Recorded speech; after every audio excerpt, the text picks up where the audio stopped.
2 Chronicles chapter 35. Moreover, Josiah kept a Passover unto the Lord in Jerusalem, and they killed the Passover on the 14th day of the first month.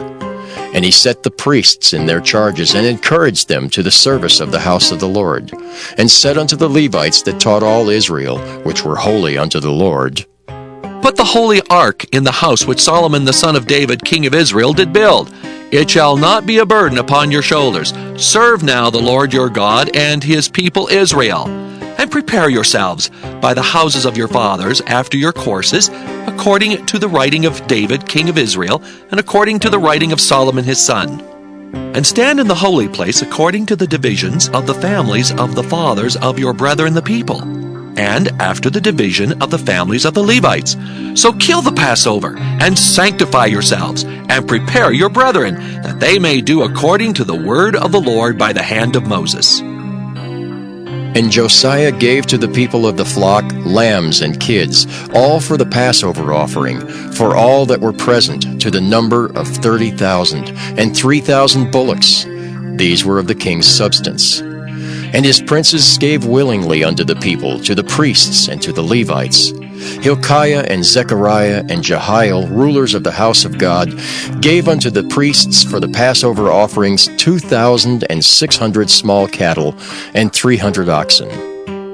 Conaniah also, and Shemaiah, and Nathaniel, his brethren, and Hashabiah, and Jeiel, and Jozabad, chief of the Levites, gave unto the Levites for Passover offerings 5,000 small cattle and 500 oxen.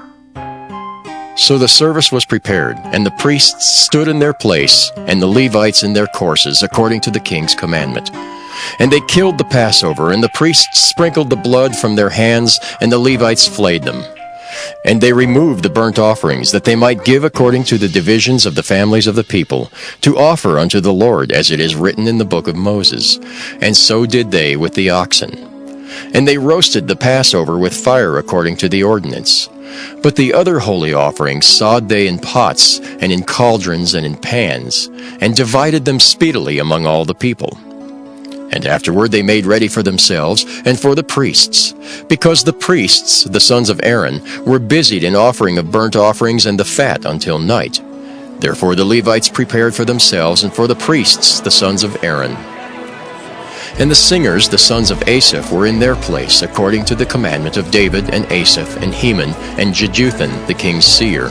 And the porters waited at every gate. They might not depart from their service, for their brethren the Levites prepared for them. So all the service of the Lord was prepared the same day, to keep the Passover, and to offer burnt offerings upon the altar of the Lord, according to the commandment of King Josiah. And the children of Israel that were present kept the Passover at that time, and the feast of unleavened bread 7 days. And there was no Passover like to that, kept in Israel from the days of Samuel the prophet. Neither did all the kings of Israel keep such a Passover as Josiah kept.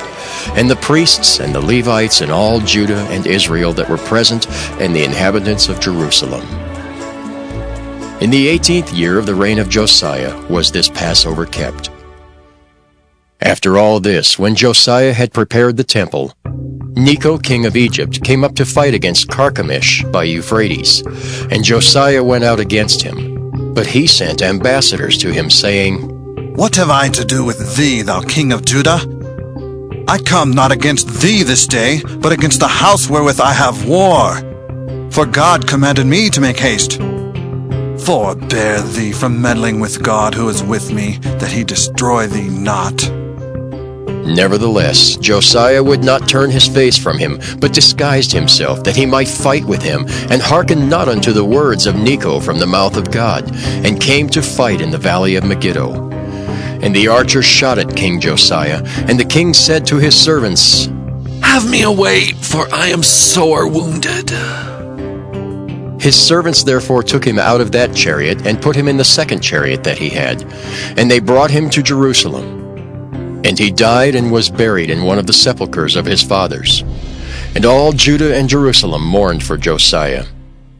And Jeremiah lamented for Josiah, and all the singing men and the singing women spake of Josiah in their lamentations to this day, and made them an ordinance in Israel. And behold, they are written in the Lamentations. Now the rest of the acts of Josiah, and his goodness, according to that which was written in the law of the Lord, and his deeds first and last, behold, they are written in the book of the kings of Israel and Judah.